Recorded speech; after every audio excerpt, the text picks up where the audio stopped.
ফুলকপি প্রায় সবার বাড়িতেই চলে এসেছে। আর ফুলকপি আসলেই যে সমস্ত রান্না করা হয় তার থেকে একটু ভিন্ন ধরনের রান্না আজকে তোমাদের সাথে দেখাবো, যেটা নিরামিষ দিনে তোমরা খুব ইজিলি পেঁয়াজ রসুন ছাড়াই করতে পারবে। তো তার জন্য এখানে দুটো বড় বড় ফুলকপি নেওয়া হয়েছে। ফুলকপিগুলো এবার কেটে নেওয়া হচ্ছে। প্রথমে এইভাবে ভেঙে নিয়ে তারপরে পিস করা হবে বটিতেই। খুব বেশি বড় সাইজ না, আবার খুব বেশি ছোট সাইজ না, এইভাবে করে ফেলতে হবে। দেখতেই পাচ্ছ, এরপর বটিতে কেটে নেওয়া হচ্ছে। সাইজটা তোমাদের একদম করে নেওয়ার পর দেখিয়ে দিচ্ছি। তোমরা বটি বা চাকুতেও এরকম করে কেটে নিতে পারো। আর নিচের যে একটা আঁশ মতো থাকে সেটা ছাড়িয়ে ফেলা হলো। দেখো, এইভাবে ফুলকপিগুলো কাটা হয়েছে। ঠিক মিডিয়াম যে সাইজটা হয় ঠিক সেই সাইজটাই করা হয়েছে। তো চলো রান্নাটা স্টার্ট করে নিই। এখানে প্রায় 1 গ্লাস মতো জল দিয়ে তার মধ্যে সামান্য লবণ দিয়ে ভালো করে গরম করে নিতে হবে। জলটা ফুটে আসলে এখানে যে ফুলকপিগুলো কাটা ছিল সেগুলো দিয়ে দেওয়া হলো। একটুখানি নাড়িয়ে চাড়িয়ে নিয়েই নামিয়ে নিতে হবে, বেশিক্ষণ রাখবেই না জলের মধ্যে। দেখো, দেওয়ার সঙ্গে সঙ্গেই ফুলকপির কালারটা একটু চেঞ্জ হয়ে গেছে। এরপর জল ঝরিয়ে একটা প্লেটে তুলে রাখা হলো।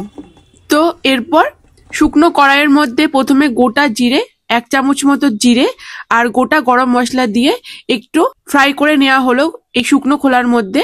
তারপরে নামিয়ে নিয়ে সেটাকে বেটে নিতে হবে। আর এদিকে মশলা রেডি করা আছে, তার জন্য কাঁচা লঙ্কা, একটা মিডিয়াম সাইজের টমেটো, আদা আর কিছুটা কাজু বাদাম দেওয়া হয়েছে। সামান্য জল দিয়ে একটা স্মুথ পেস্ট বানিয়ে নেওয়া হয়েছে। এরপর এখানে যে ফুলকপিগুলো ছিল সেগুলো দিয়ে দিলাম। জল কিন্তু একেবারে ঝরানো থাকবে। তার মধ্যে স্বাদ মতো লবণ, সামান্য হলুদ গুঁড়ো, লাল লঙ্কা গুঁড়ো ভালো করে মাখিয়ে নিতে হবে। ভালো করে মাখানোর পর এখানে কিছুটা পরিমাণ দেয়া হচ্ছে বেসন। এই 2 চামচ পরিমাণ বেসন দিয়ে ভালো করে মাখিয়ে নিতে হবে। কোনো প্রকার জল এখানে অ্যাড করবে না। মাখানোটা একদম কমপ্লিট হয়ে গেছে। এরপর কড়াইয়ের মধ্যে সর্ষের তেল গরম করে নিতে হবে। বেশ অনেকটাই সর্ষের তেল গরম করতে হবে যাতে ফুলকপিগুলো ভাজা যায়। ভালো করে গরম হয়ে গেলে এরপর এক একটা করে ফুলকপি দিয়ে ভালো করে ফ্রাই করে নিতে হবে। প্রথমে মিডিয়াম টু লো ফ্লেম করে ভাজতে হবে, তারপরে একটু হাই ফ্লেম করে ভাজলেই রেডি হয়ে যাবে। দেখো, ফুলকপিগুলো কিন্তু একদম লাল লাল করে ভাজা হয়ে গেছে। এরপর তুলে নিচ্ছি। বাকি ফুলকপিগুলো এইভাবে ভেজে নিতে হবে। সমস্ত ফুলকপিগুলো কিন্তু ভাজা হয়ে গেছে। এরপর যে গ্রেভিটা হয় সেটা করে ফেলছি।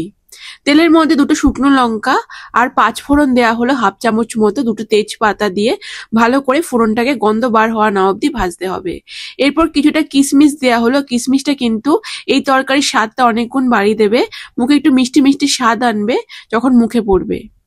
কিশমিশটা বেশ লাল লাল হয়ে আসলে এখানে তৈরি করা মশলাটা দেওয়া হলো, যেটা আদা, টমেটো, কাঁচা লঙ্কার কাজু বাদাম দিয়ে করা হয়েছিল।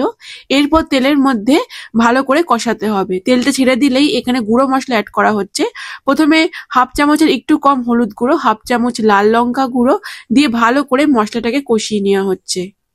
এরপর ঢেকে রাখা হলো একদম লো ফ্লেমে 2-3 মিনিট। তাহলেই দেখো মশলাটা একদম কষানো হয়ে গেছে আর তেলও ছেড়ে দিয়েছে। আবারও সামান্য জল দিয়ে আর একটু মশলাটাকে কষানো হবে, কারণ মশলা যাতে কোনোভাবে কাঁচা গন্ধ না থাকে। একদম মশলাটা রেডি হয়ে গেছে, তেল ছেড়ে দিয়েছে। এই পর্যায়ে ভেজে রাখা যে ফুলকপি ছিল সেটা দিয়ে, আর যেখানে ফুলকপিগুলো রাখা হয়েছিল সেখানে আবার তেল একটু লেগেছিল, সেটার মধ্যে জল দিয়ে ধুয়ে জলটা দিয়ে দেওয়া হলো এবং ভালো করে জলের মধ্যে মিশিয়ে দেওয়া হচ্ছে। আর একটু জল দিয়ে দেওয়া হলো। তো এরপর ঢেকে রাখা হলো যাতে ফুলকপিগুলো ভালো করে সিদ্ধ হয়ে যায়।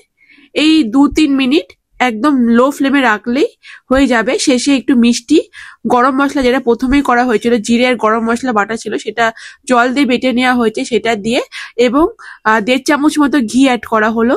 তারপরে রেডি হয়ে যাবে কিন্তু এই দারুণ স্বাদের ফুলকপি। ওপরে কাঁচা লঙ্কা দিয়ে দেওয়া হলো। গ্যাসের ফ্লেম অফ করে এইভাবে ঢেকে 5 মিনিট থেকে 10 মিনিট রাখতেই হবে। তাহলেই একদম সুন্দর করে সমস্ত ফ্লেভারগুলো এই ফুলকপির মধ্যে অ্যাবজর্ব হয়ে যাবে। একদম রেডি হয়ে গেছে ফুলকপির এই অসাধারণ স্বাদের রেসিপিটা। বাড়িতে করলে সাদা ভাত, গরম ভাত বা রুটির সাথে তোমরা সার্ভ করতে পারো, বা লুচির সাথেও কিন্তু দুর্দান্ত লাগে। পরোটা তো আছেই।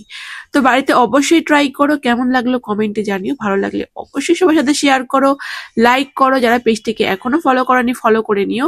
ইউটিউবের বন্ধুরা সাবস্ক্রাইব করো। দেখা হবে আবার নেক্সট ভিডিওতে। টাটা।